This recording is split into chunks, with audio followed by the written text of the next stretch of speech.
Hello, what's up mga dol? For today's video mga dol, ituturo ko po sa inyo kung paano magtrabaho dito sa Clickworker at kikita tayo online. Weekly po mga dol.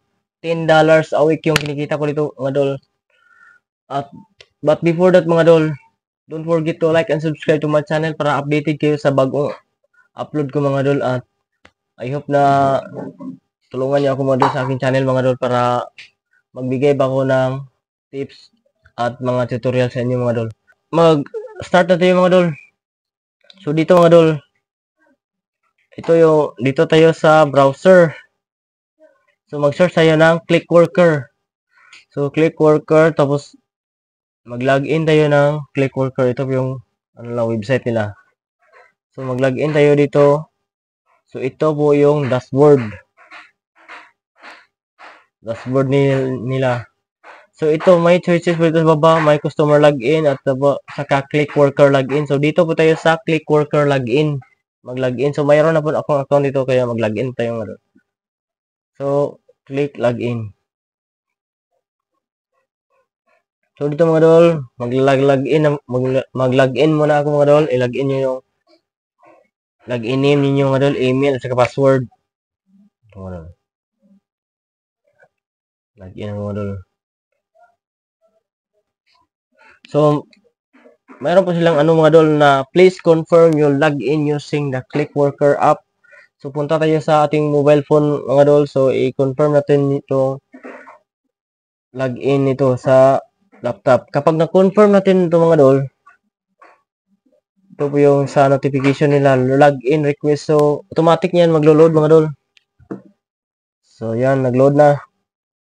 So dito, ito yung dashboard sa USRS. Ito yung nila. So dito sa taas makikita yung check out our hashtag number 1 project UHRS. So ito po yung sa baba, mayroon po silang sa baba. Kaya ito. Ito yung mga task. So dito tayo sa UHRS para mag-start na tayo mag-work mga dol. So sa UHRS ito, mayroon na po akong, separate po yung account sa UHRS at saka Clickworker. So mayroon na po akong account sa UHRS kaya mag-login na po ako mga dol. So comment lang kayo below mga dol kung paano mag-login ito sa UHRS or ano yung mga tanong niyo mga dol. So sign in, click sign in. So dito login ako. Account. So dito, ito na yung So ito na yung dashboard ng UHRS. So, Universal Human Resource System. Ito yung UHRS. So ito yung mga work nila. So, video annotation, product testing. Ang available lang sa akin ay product testing at saka yung others. So i-click natin yung dito sa marketplace. Ito mo makikita yung mga work mo. So pwede mobile app doon sa phone mo yung trabaho at saka itong generic. So dito sa report naman, ito yung trabaho ko kanina. Yung 40 minutes ko ay kumita ako ng $4.43. So ito po yung kita ko. So dito na tayo sa marketplace. Punta ulit tayo sa marketplace. Then para mag-start tayo ng trabaho. So ito, subukan natin itong generic scenario testing extension. So, i-click ko itong generic.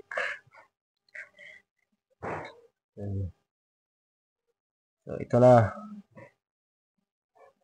Ito po yung sana may trabaho ko itong mga dol. Na may hits. Sana may hits to. Ito, good. Mayroon po sila mga dol. So, dito mga dol. Basahin nyo lang yung procedure. Importante magbasa kayo ng procedure. Mayroong time niya sa taas. Tapos ito. Start na kayo mga dol.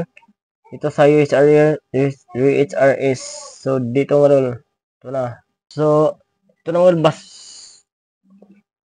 basahin nyo maigi mga dol ang question mga dol. Scroll the news section of the page to review the top content, top 5 articles and headlines. So, dito mga dol, scroll down nyo lang mga dol.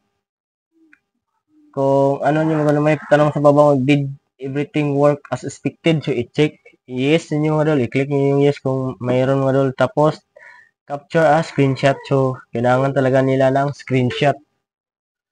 So, ito nga rin, i-screenshot mo. May capture screenshot i-click mo yan, tapos screenshot mo. Tapos, next step. Next step tayo. So, dito sa next step naman, basahin nyo ulit itong mga dol, yung question. Kung mayroon mga dol, punta tayo sa Discover, so sa mga news. Cited yan. Kasi ito website, ito yung dol website, ito yung inaano nila. So, dito, kung mga news dyan, so, and did everything work as expected? So, i-click nyo yung yes or yes. O, sige, capture screenshot. Tapos, take screenshot. So, ito, next step ulit yung role. So, ito mga role. So, basahin nyo talaga mabuti yung question. At may time left dito sa gilid. 30 minutes na ito yung role. 30 minutes left. So, pay 25 cents per, so, ito na, take screenshot. Then, next. So, click na submit. Then, okay, out of hits sa mga role. So, back ulit tayo sa marketplace. Pupunta ulit tayo sa marketplace. So, doon sa UHRS. So, ito na po mga dol. So, maghanap ulit tayo ng ibang trabaho mga dol. So, ito, crowd closure. So, ito mga dol. So, sana mayroong ito mga dol, hits. Ito, may hits yung mga dol. So, ito yung gagawin natin mga dol. Ito yung mga business website. Hanapin din kung open ba ito or out of business na. So, ito mga dol, i-copy mo yung mo dyan mga dol sa taas. So, paste nyo. So, hanapin nyo yung website to verify if business is open or out of business. So, i-copy nyo yung search for sa taas. So, hanapin nyo yung complete address 2316 W Loop 360. So, dito sa baba, ito nakita ko to.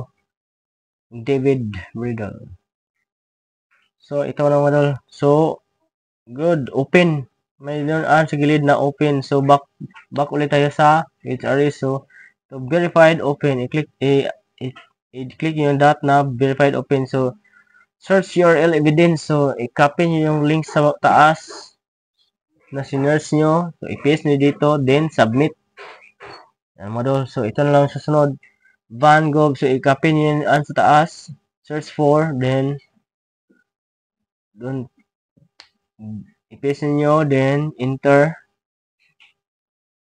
Then, itong website nila. Ito. 1750 Occidental Avenue. Dito sa baba talaga. Ito. 1750 Avenue. So, ito. Ito yung din Van Gogh Exhibition update. Okay. So, ito po yung nila nga doon ngayon. So, ngayong araw po naman doon close sila. Pero, open itong nga doon. Open ito kasi ngayong araw lang sila nagko-close. So, open po itong mga doon. Ito, Monday, Tuesday, Thursday, Friday, Saturday, Wednesday, close sila. So, open pa rin itong verified open model kasi ang hinahanap natin yung website na yung website nila na closed, officially closed na talaga. So, verified open, click mo din copy link, copy mo yung link doon sa website nila. So, copy din paste mo dito. So, submit. Okay. So, yan lang mga dol yung natin mga dol kung paano magtrabaho dito sa Clickworker at UHRS. So, yung tinatrabaho natin ay ma-appear dito sa report. Dito mo makita sa report. Ma-appear dyan mga dol. Hindi pa ngayon mga dol, pero baka mamaya mga dol ma-appear yan. So, yung kinikita natin ay pupunta dito sa Clickworker. So, ito po yung balance natin, 7.21 euro. Ang payable po ay 5.64 euro ang payable. So, punta tayo sa payment details. So, dito sa payment details, ito po yung payment details. Ang price out threshold, ang minimum payout nila mo doon ay 10 euro. So, pwede mo i-put on hold depending on your payment method fees apply to its withdrawal. You can temporarily hold payments if you want to save larger amount. Kapag gusto nyo lang saka ninyo i-hold ninyo yung para kapag lumaki na yung umabot na mga $50, pwede niyo withdraw, i-hold niyo. Kung hindi, pwede niyo din automatic niyan ma-withdraw yun kapag aabot ng $10. So yan lang mga dol, don't forget to like and subscribe to my channel mga dol para updated kayo sa bagong upload ko mga dol.